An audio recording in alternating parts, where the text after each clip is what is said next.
Hello, my name is Louis Cataldi. I'm the lead evangelist for the Qwixel team, an Epic Games company. Today, my colleague and I, Galen Davies, will be presenting using Megascans in Qwixel Mixer and Unreal Engine. Thank you again for inviting us to Unreal Summit 2021. We hope you enjoy today's presentation. Now let's go to Qwixel.com, and on Qwixel.com, you can see that we have a product drop-down section here where you can access the Megascans library. But we also have Qwixel Bridge as a product and Qwixel Mixer. Now in a few minutes, my colleague Galen Davis will show you Qwixel Mixer and show you how you can take the 15,700 plus assets in the Megascans library and turn them into an infinite variety using Qwixel Mixer and modify the entire look and feel of a scene. But what I want to talk about now is actually Qwixel Bridge. And you can download Qwixel Bridge directly from the website, and you can download on the PC, the Macintosh, and on Linux. And then one of the other things that I think is really important to note is that Qwixel Bridge is actually now fully integrated into Unreal Engine 5 Early Access, which means that you can now fully access the entire Megascans library from directly inside of Unreal Engine 5. And that's a really powerful feature, and I'll demonstrate that in a few minutes. But Qwixel Bridge standalone is actually a very powerful tool for those of you still working in Unreal Engine 4. It gives you all the access to the plugins that are still helpful to use if you're using Unreal Engine 4.25, 2.6, and 2.7.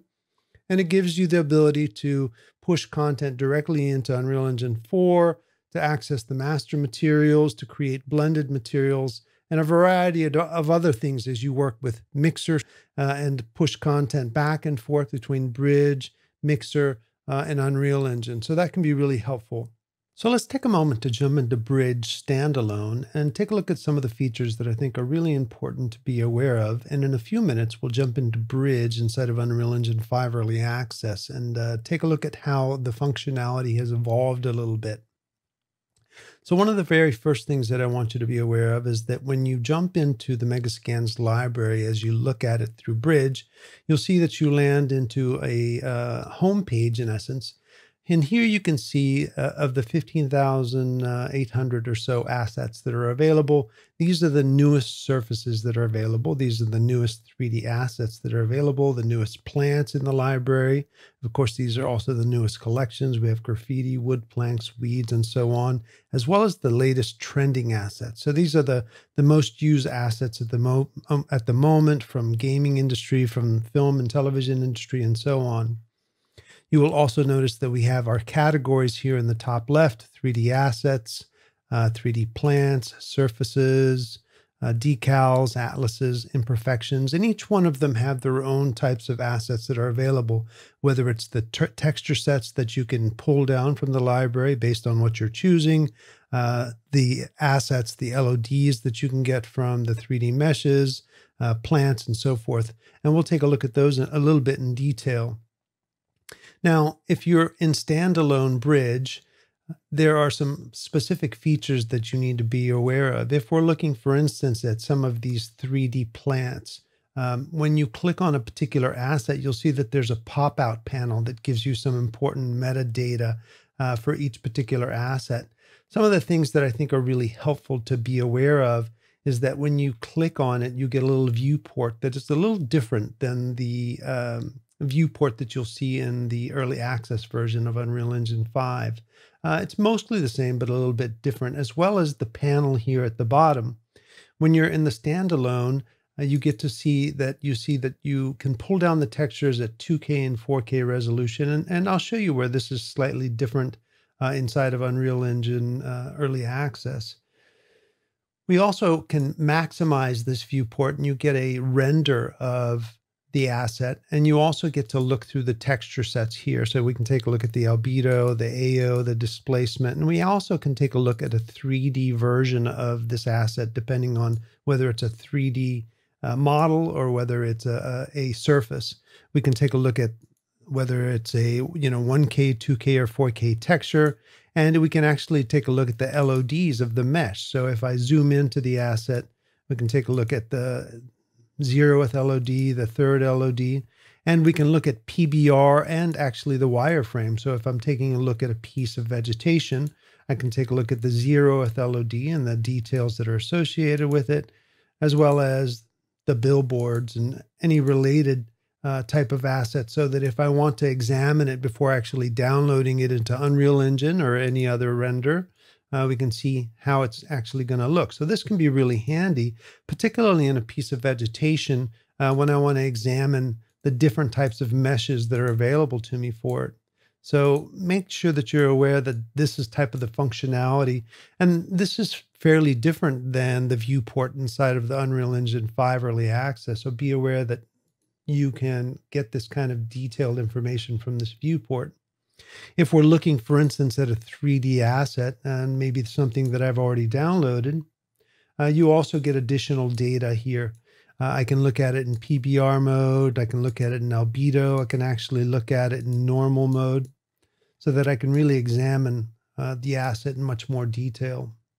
You also get really important data about the size of the asset and whether it's an open or closed surface. So you can see in this particular case, this asset is open, which means the back is not filled in. It's not a watertight asset. And you can also see that all the related assets, particularly this one, which is one of our newest collections, this comes from the Nordic Coast Cliffs, which is part of the asset set that Galen will be using later to build the environment that he's going to be modifying. Now, another really important thing that I want to point out about Bridge Standalone is this little gear icon at the bottom. Now, why this is important, why this is really helpful, is because if you're not working, particularly in Unreal Engine, you have different download settings here. So if you're downloading things into your local repository, you can modify the different types of textures that you can bring in here, JPEG, EXR, or both of them. You can also change how you're downloading your models, whether it's an FBX model, OBJ, or Alembic, number of LODs that you may want to pull down, whether you want to pull down the high poly source, the ZBrush tool, and any associated brushes with something if you want to use those for painting on a surface after the fact.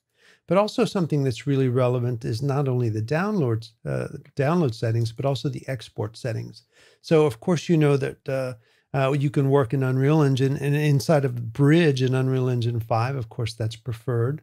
But you can also work inside of many digital content creation tools like Maya Max, of course, other engines like Unity, Blender, Houdini, Cinema 4D, Clarice. And then also you can export through custom sockets to other bespoke engines. So make sure that you're aware that this is where you make those changes. Of course, in the standalone, we can now export to Unreal Engine 4.27, 2.6, 2.5, all the way down to 2.2. And this is important to note that if you want to install the plugin for 4.25, 2.6, 2.7, you can install it to the engine from Qwixel Standalone Bridge. Another really valuable thing to be aware of is that when you're working inside of Unreal Engine 4.25, 2.6, 2.4, 2.7, this is also where you can export from surfaces and channel pack things. So for instance, if you wanted to put something inside of your red, green channel, you can change what goes into your red, green, and blue channel here. So if you wanted, let's say for instance, in my roughness channel, I wanted to channel pack my roughness channel, you can come in here and change the way that this is working. So, you know, maybe I want this to be a red, green, and blue channel. And in my blue channel, I wanted to put something like, you know, a curvature map in here, and the roughness map in one channel. Maybe I want to put a cavity map in another channel. And so this is really a good place where you can put additional data in your red, green, and blue channel and export it that way. Also be aware that this is where you can change to an EXR file format and change it to a 32-bit color space. So these things you would do in standalone Bridge versus inside of the Unreal Engine 5 version of Bridge, where these options are not quite available to you. Once again, you can come in here and change to OBJ or FBX if you're working on Unreal Engine 5, as well as modify your naming conventions so that if you're working in a particular pipeline workflow, your naming conventions can adjust to the particular work that you're doing there. So let's now switch over and take a look at Bridge inside of Unreal Engine 5 and see how that is different and how you would adjust to that type of workflow. So I'm going to go ahead and open Unreal Engine 5. And here I have a scene that is basically the time of day map. And I've brought in a character for scale reference. And if you want to access Bridge from within Unreal Engine 5, you can access Bridge just by going to the Content drop-down menu, and you will see Qwixel Bridge there. And we open up Bridge, and I can pull it over to the side here. So we have a nice split screen of what we're doing. And once again, you log into Bridge using the sign in. And my credentials should pop in there because it remembers me from earlier today. And once again, use your Epic ID and you get full access to the entire Megascans library. Now, this should look very similar, identical to Bridge, same number of assets that you saw in the standalone Bridge here. We have the same landing page as you saw before, the same collections that you saw. Your ability to favorite assets is still here. So if I'm working through and making collections or selections for an art director or so forth, I can go in and say, well, you know, let's put this into my favorites collection. Let's put this into my favorites collection. And then when I come down here to favorites, you'll see these two are now added into my favorites collection. And I can show those to an art director or whatever the case might be. Once I begin to download these assets, they actually come into a local repository here. And in my local repository, if I need to manage that local repository, I can come to my preferences here. And this is where that local library path is. And so one thing that's important to note is that all of the assets inside of Qwixel Bridge, inside of Unreal Engine Early Access, with regard to 3D meshes, have the ability to be nanite meshes. So you want to make sure that that local repository is of a good enough size to handle all the nanite mesh size. So, and one thing that's important also to note is that as I'm selecting 3D meshes, for instance, let's find something cool to download here. Let's say this wooden music chair. You'll see that down here, now in this particular details panel here, I can choose to download this at low quality, medium quality, high quality, but also nanite quality mesh.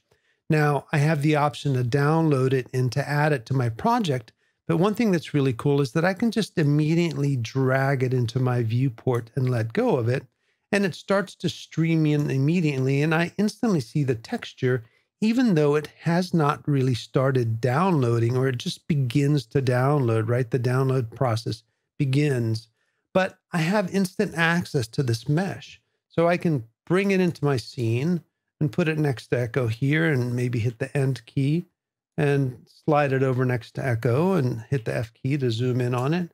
And you can see that I can actually see the texture and start to work with it. So, you know, if I want to position it next to Echo, and maybe build a scene with the music stand and bring the music stand and start to build a bit of a scene around Echo with these assets, even before they've actually downloaded. This is a really helpful workflow, right? So you can see that these assets are still downloading, though I can see the textures, and they're going to come in as nanite meshes.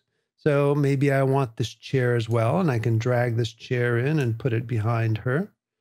And, you know, once again, start to build a whole scene, even before all these assets are fully streamed in.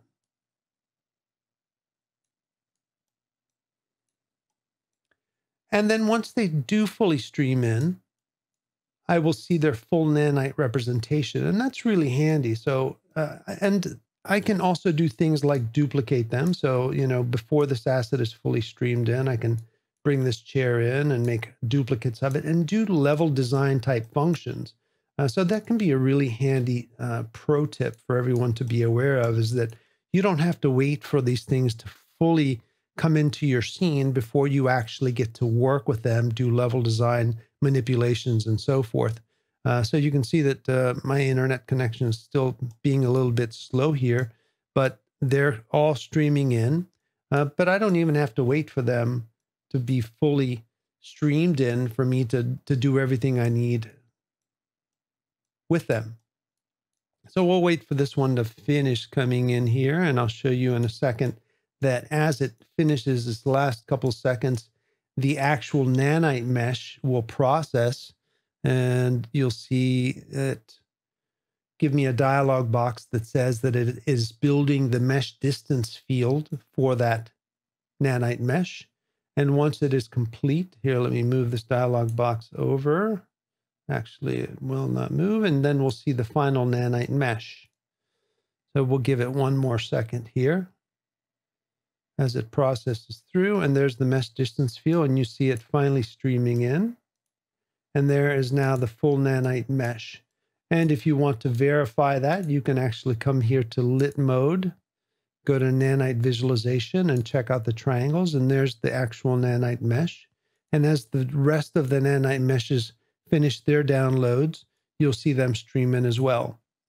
Now, the other thing that comes in from Bridge is that you get full access to the material instance. And this is a next evolution of our material instance and our master materials. So these are still part of Qwixel Bridge, but it's now fully integrated into Unreal Engine 5 Early Access. So you get access to albedo, you get access to metalness, specular roughness parameters, normal strength, and then you still get access here at the bottom to the parent material. So I can double click on that parent material. I can still go to that parent material. I can modify that parent material. Now that's nested into a material function. So I can open up that material function, and we can take a look at that material function and see that this is where our color parameters are coming from, metallic parameters, roughness, normal. And you can see that it's now all being funneled through a material attributes node that has plenty of input. So if you want to add functionality to this master material, you can modify your existing master material, or you can come in here and put in additional nodes and modify it to your heart's delight. Now, additionally, if you want to create your own master material, there's a little window here that gives you access to the master material override. So you can create new master materials, new surface master materials, plant master materials, as well as material blend attributes that allow you to blend multiple materials. So be aware that that's available to you as well. Now, as our scene finishes here and all of our meshes stream in, I can come in here and take a look at our nanite visualization, and you can see that all the meshes are here and available to me, and they've all streamed in, and that's all of our nanite meshes. And our entire library of 3D meshes is now here and available to us, and we can check them all out, and there they are. So make sure that you take full advantage of all of these new features of having 15,800 assets that are now part of Unreal Engine Early Access. And with that in mind, I'm going to hand the presentation over to Galen, who's going to show you how he's built a scene together, and let him take it from here. So over to you, Galen. All right, thanks, Lewis. Okay, let's get started here. We're going to start with a new project. I'm just going to enter a name, and we'll just get going here inside of Mixer. So if you're not familiar with Mixer, I'll just kind of briefly run through the UI. So it's a very minimalist UI. We don't really have a lot going on here, but we've kind of nested everything in such a way to where all the tools and all the things that you would come to need for texturing are really kind of nicely compacted into this user interface here. So the first thing that we're really going to do is actually start to add in the surfaces that we want to start mixing with. And I'll just kind of show the UI as we sort of go here. So as you see on the left here, I can see my local library, and this will show all the different things that we currently have that are in the library here. And I can isolate individual components. These are actually elements that I currently have downloaded on my drive, right? So everything here inside of Mixer is also the same type of content that we have downloaded inside of Bridge. So everything that Lewis just showed as far as what the local repository looks like on your drive, it can be matched one-to-one just by making sure that your repository location for both Bridge and Mixer point to the same path. So that's a really important note when you start working with both applications here in tandem. So these are all just the different pieces that I currently have downloaded on my drive, but we also get a direct feed to all the newest elements of the Megascans library as they go up live. So day and date, every new component that goes in, you'll see it reflected here in the online tab. And again, we can sort and search in the exact same way, right? So I could just type in wood and just kind of generally see from most recent, and I can change that actually to featured also as well. And then we can actually isolate here. So to say I just wanted to look at only the 3D components that would actually make up the wood category under my search. And that shows me everything that's here. And then from there, all I need to do is just go to download settings and I can isolate exactly what it is that I want for the use case for the project that I'm working inside. So in this case, what we're actually gonna do to start is I'm gonna just wipe this away here in my search, and I'm gonna go to surface and I wanna type in ground. And this is gonna give us a good jumping off point to kind of start the demo here. So I'm gonna find something that I think is kind of interesting. I really like this here. So I'll go to my download settings and I'm actually going to download the highest resolution version of this scan. And the reason for that is because Mixer is a completely non-destructive workflow as far as material authoring and creation. So what that means is that literally at any point in the workflow, we can take non-destructive approaches to the way that we're actually addressing the material needs that we have for our specific use case. So in this case, I'm going to download definitely the highest resolution version of this. And now, of course, we're going to be using Unreal Engine. So I'm going to set my material preset here to Unreal. And then I can just isolate the different components that we actually need. So for this surface to really kind of do what we want it to do, we're just going to make sure that we have albedo, normal, and roughness. Those are the big ones for me. Displacement is checked on here by default, just so that we have that. And we can start to download this asset now. And then the next thing that I want to do is I want to find actually a snow material that I think would be kind of nice. So I'll actually grab maybe this windswept snow here. Yeah, this is pretty great. So the same download settings for this one as well. So I'm just going to go to Unreal Engine 4 and make sure that I have this set up. And I don't need AO, so we'll start downloading this. And then in the background, these two elements are just kind of downloading for us here. And then the second that those are done, I can go to my local library here on the side and I can add them into the canvas here directly. So if I just left click on any one of these surfaces, this will actually drag them now into my canvas and we can start mixing with them. So I'll start with just this one just to start here. So if I hold shift and right click, that will move my light around. And you can see we're getting some really nice displacement and tessellation on this surface here. We've got these nice stones and some nice sand. And this is going to be really, really great to just start the mix here. And I'm just going to run through a couple of the settings here on this side so you can see. So like I was saying, Mixer is completely non-destructive here. So if I offset this scan in any direction, you can see that if I hit T on the keyboard, we maintain that tiling. So everything that we're doing here preserves tiling throughout the entire process, which is pretty neat. Because we could even take a really extreme example here, and I'll add in a paint layer just to illustrate this point and make my brush size here pretty large. So if I start to paint, and I'm painting right now on albedo, metalness, roughness, and displacement here on the side. And you can see that what it's doing is if I hit T on the keyboard, it's actually correcting for that and making sure that every brush stroke that I made there is actually continuing to tile throughout the entire process. So this really makes it just incredibly simple to go in, make some pretty awesome mixes, and then be able to have the tiling just resolve itself instantly. So the next thing that I want to show here on the side is that each individual channel here is represented. Now what we can do is we can actually go in here and start to change maybe the color of these different scans if we want to. So maybe I'll just make this just a little bit darker, maybe bring in a little bit more saturation from what we had before. And I can even up the contrast of this here. So if I just isolate just my albedo by hitting 2 on the keyboard, you can see that I can up the contrast of this scan and really kind of pop some of those additional details here.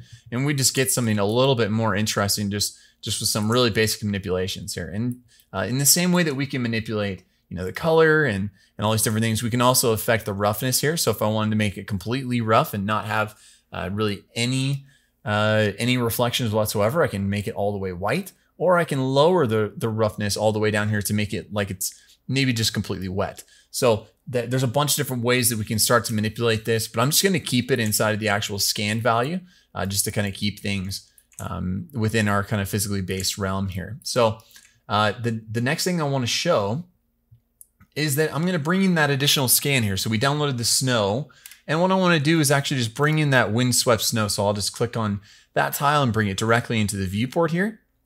Now, what's cool about this is that we're able to mix in a bunch of different ways here. So it drops it kind of in the center of this. And if I hit T on the keyboard, you can see once again that we actually get tiling across every seam. So this is pretty unique, being able to kind of maintain that tiling here. So if I slide this height up and down here on this surface, then you can see that we're actually getting that snow to start to sit exactly the way that we would want it to inside some of those deeper parts of the actual scan.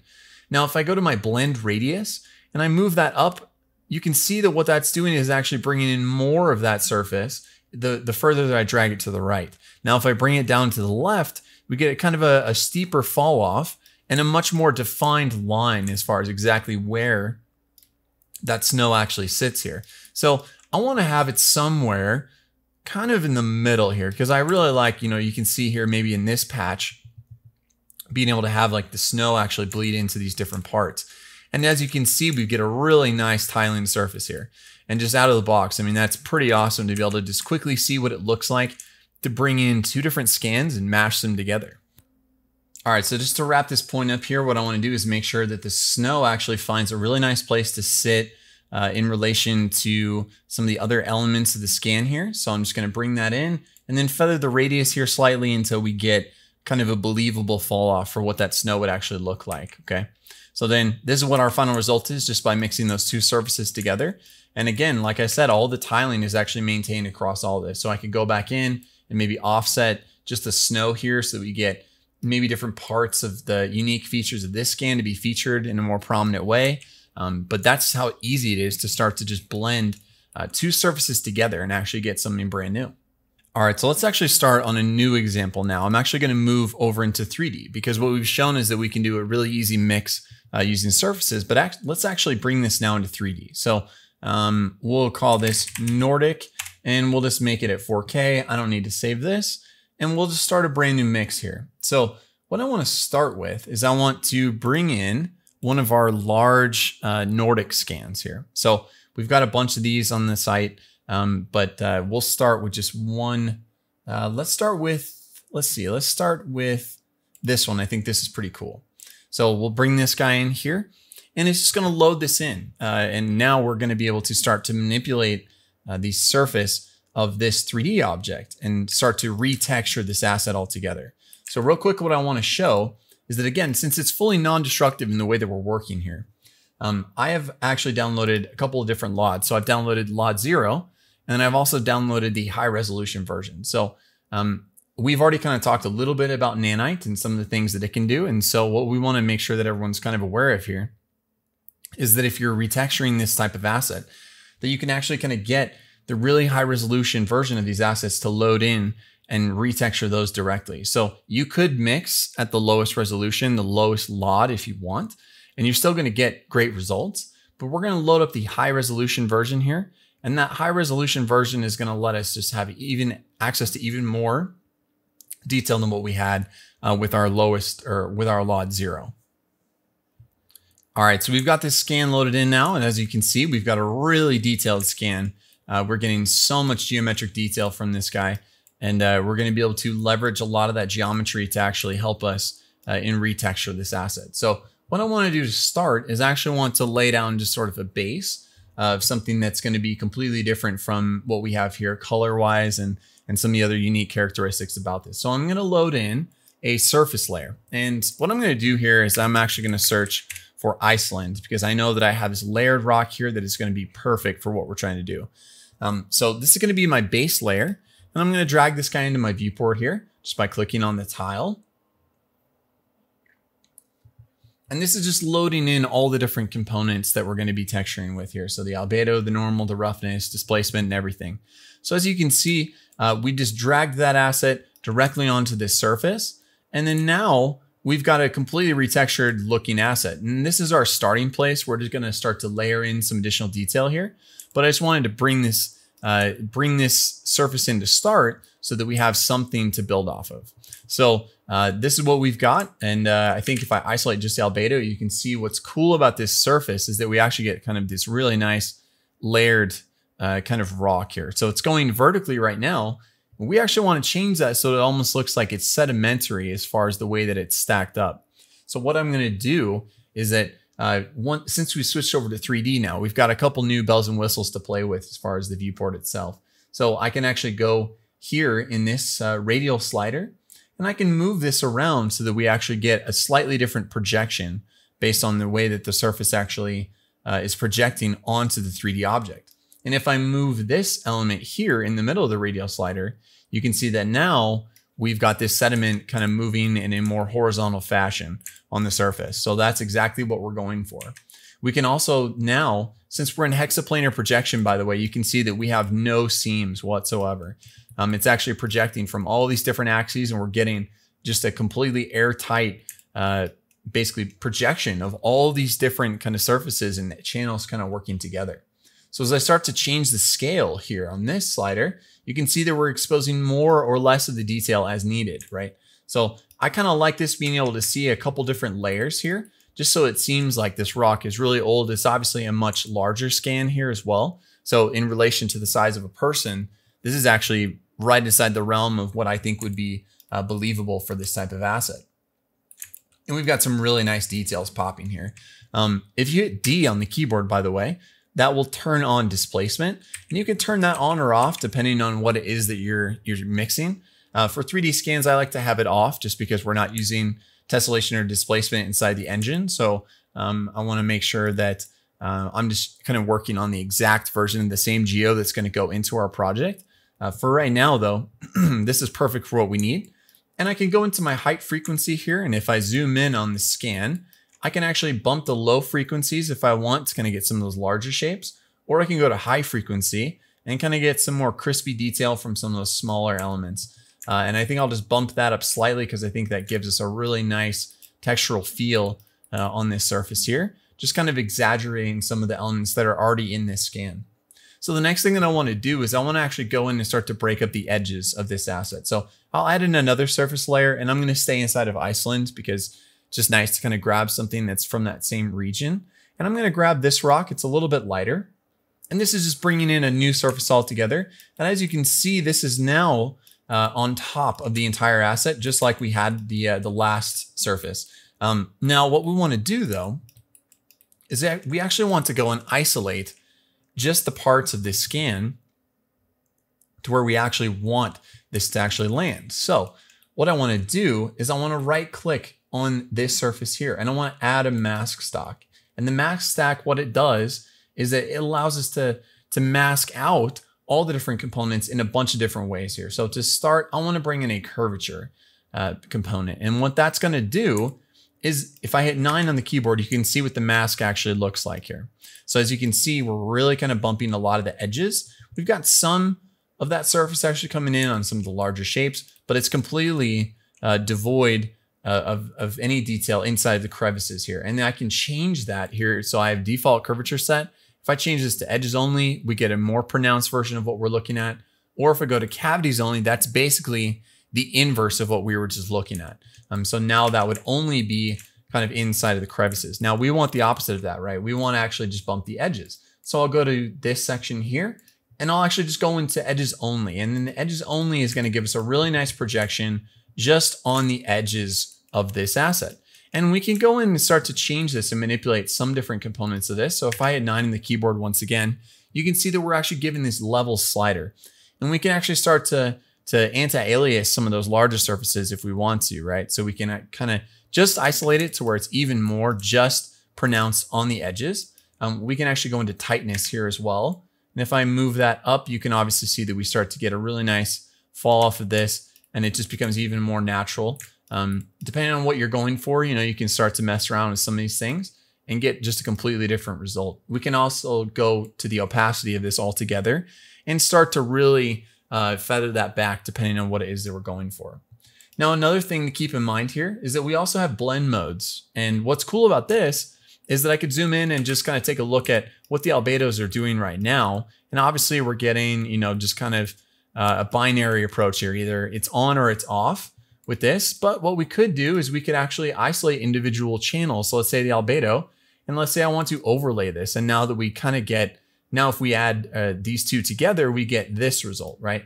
And then, we get all different types of blend modes to play around with to kind of get the exact look that we're going for. So I'll keep it just in normal, and we'll just play maybe just a little bit with the opacity. And that's going to give me the exact result that I'm going for here, as far as just highlighting the edges here slightly. And we're able to kind of get something that just breaks up the surface even more. So the last thing that I want to do for this specific scan here is I actually want to add in some snow. And the snow is actually just going to land on the up vector faces of this asset. So to do that, what I'm going to do is go back to my local library and we'll type in snow. And since we've already downloaded a fresh windswept snow, we'll just bring that directly into our project. Okay, and now we have a completely snow covered object, right? So what we need to do is now completely change this to where we only get the snow exactly where we want it. So again, I'm going to right click on this part of the stack and I'll add in a mask stack. And what I'm going to do is I'm going to go to the normal component here that's on the side. And the normal component, what it does is it basically gives you a normal projection based on this radial slider. So if I hit 9 on the keyboard, you can see exactly the way that this is actually being projected now. So from this side, we're not getting really much of any projection, but from this side, we're getting fully blasted snow just directly on the side of this asset. Now what we want to do is we actually want to change this so that it's actually going up and down. So I'll just move this radial slider here to where we actually get it to be straight up and down. So once again, if I just go to the top side, you can see this, and on the bottom side, we're not really getting anything. And we can affect the range here as well, so that we actually start to dial this back. And what I want to do to really kind of denoise this slightly is I actually want to change the way in which this normal is actually working. Because right now, it's incorporating all the work that we've done on some of those other surfaces, right? So it's picking up the other two materials, the other two rock materials. And you can see it's kind of highlighting some of those edges here from the ribbed part of the Icelandic scan. And I want to change that so that we're only getting the mesh. And this mesh is now the only way that we're actually kind of getting that world space data, right? So if I change my range here, you can see that now we've got just a way more kind of calculated approach, the way that the snow is actually kind of hitting the surface. And again, we can start to just feather that range here slightly and really kind of get that nice realistic fall off that we would get from actual snow. And what's cool about this now is that I can actually go into this snow material and maybe start to blur some of the underlying features so that it seems like it's a little bit more snow actually piling up on the surface, right? And we can actually expose more of that if we start to bring in less of that blur. So I'll probably find something in the 5 or 6 range here because I think that's actually really nice. And it just makes it so that there's a little bit more snow. It appears as if there's more snow on the top side of this object. And what's really nice here about the stack, once again, is that we're actually able to work in a non-destructive fashion here. So we can start to add in and mix and match components in the stack. So what I'm going to do is I'm going to go and add in another component and a similar component to what we've already worked on, which is the curvature component. Now, as you can see, once I've added in this curvature component, that stomps all the work that we just did down below, right? But it's still here in the stack. But we need to make it so that these two elements play together. So what I'm going to do to start is I actually want to just highlight the cavities only of this section so that it seems like maybe snow has started to pile up inside of maybe just the crevices of this object, right? And this is already kind of looking pretty good just out of the box. But why don't we start to dial this in a little bit more, maybe play with the levels, maybe adjust the tightness here slightly, and get something that's just a little bit more kind of custom for what it is that we're working on. Now, what I want to do is I want to actually get the best of both worlds between these two. So if I toggle this on and off, you can see that's just the normal. This is just the curvature. Now, what we want is actually a mix of both. So I'll go to my blending modes and I'll make sure that curvature is selected because it's on top of that part of the stack. And I'll go to add. And add is actually going to give us the best of both of those worlds, like I said. So now if I hit 9 on the keyboard, you can see that we're getting both the cavities and we're getting that up vector approach. And what's cool here is I can go back into just this section and maybe just play with the opacity here slightly so that we get, maybe have that be just a little bit less pronounced, right? So right around 25%. And now it just seems like it's even more kind of realistic, maybe a little bit more settled into the surface. And we've completely retextured this object here just in a couple minutes. So the last thing I want to show here inside of this is I actually want to grab all this work and I want to basically take the work that we've done for this asset and be able to propagate that same work across all the different components that we have inside of our environment. So what I'm going to do quickly is just add this to our group. So I'll just click on this folder icon and we'll just call this Nordic 01 SM. And this is going to be a new smart material for us. So I will export this as a smart material. And what this is going to do is it's going to allow me to save this out so that I can then repropagate this, all the same rules of what we just textured back onto another asset. And I'll kind of show that actually here really quickly. All right, so just to illustrate this smart material point, what I'm going to do is actually load in a different asset now. And so we'll load up, let's load up this asset here. This is another large coastal cliff. And we'll just see what this looks like with the exact same rules that we just made for this asset with the highlighted edges, the snow sitting in the crevices, and also the up vector look. Okay, and so here's what that asset looks like now that we've loaded up the high resolution version of it.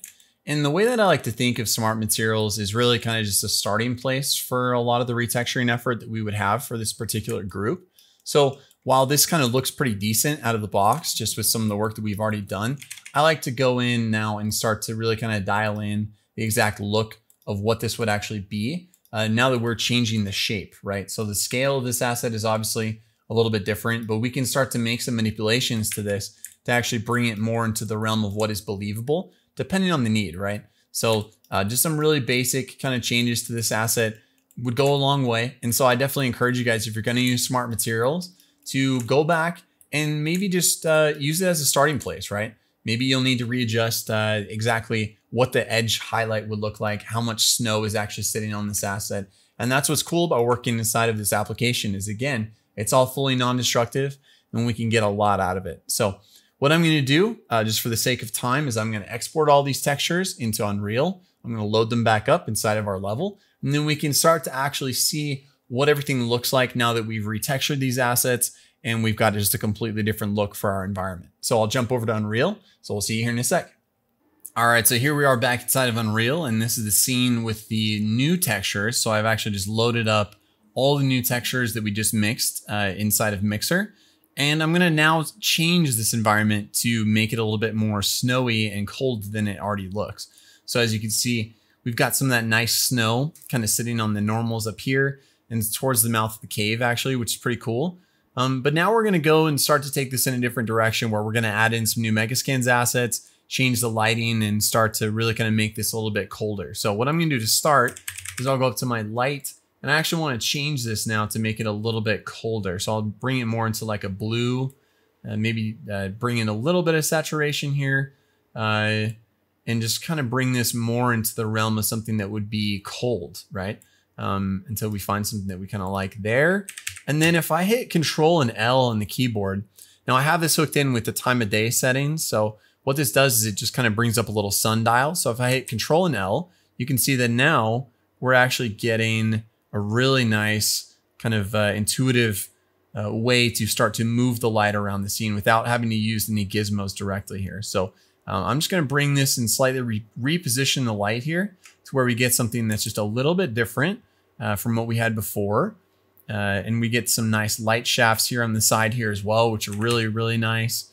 And just all of a sudden, you know, we've kind of changed the look of this environment just to be a little bit colder and darker. So I've already loaded in, like Lewis was kind of demonstrating in the last portion of the demo, is that we have these ice components that we just dragged in using Bridge. And now I can start to just bring these into our project. And now we're going to get some really nice kind of snow and ice piled up towards the mouth of the cave here. So I'll just kind of move these into place, maybe scale them up here slightly. And then we start to layer in some really nice detail just from this snowy kind of set here. And I like to kind of pile these assets up on the side of the cave here towards the mouth. And then we'll be able to start to rethink the look of this cave altogether here. So once again, I'm just starting to drag in some of these guys. And then I also have some decals that I think would look really cool here. So I've actually already loaded these guys in. And what's cool about these, so I'll just kind of move my camera here slightly so we can see, is that these decals, what I've done is I've just loaded in a standard default Megascans decal.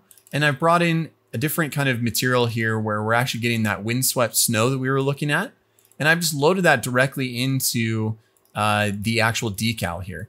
And what that does is that now we're able to play with these decals that would help us marry some of these elements together a little bit more. So as I move these kind of into place, you can see that now we're able to cover some of these different portions with a more windswept snow. And we've got that nice directionality on the surface here. And this will just help us, especially with some of these larger assets, as we start to place them, you know, up against the sides of the cave and everything like that. We're going to be able to help marry some of these assets together and just get a much more believable look once we start to move these into place. All right, and here's our finished look, guys. Thank you so much for tuning into this presentation. Really hope you guys learned something. And if you have any questions whatsoever with anything that we've covered today, we're going to be hanging out, taking questions, and anything you guys want to ask, just feel free to drop it in the chat. So thank you so much for your time today, and we'll catch you guys in the next one. Thanks.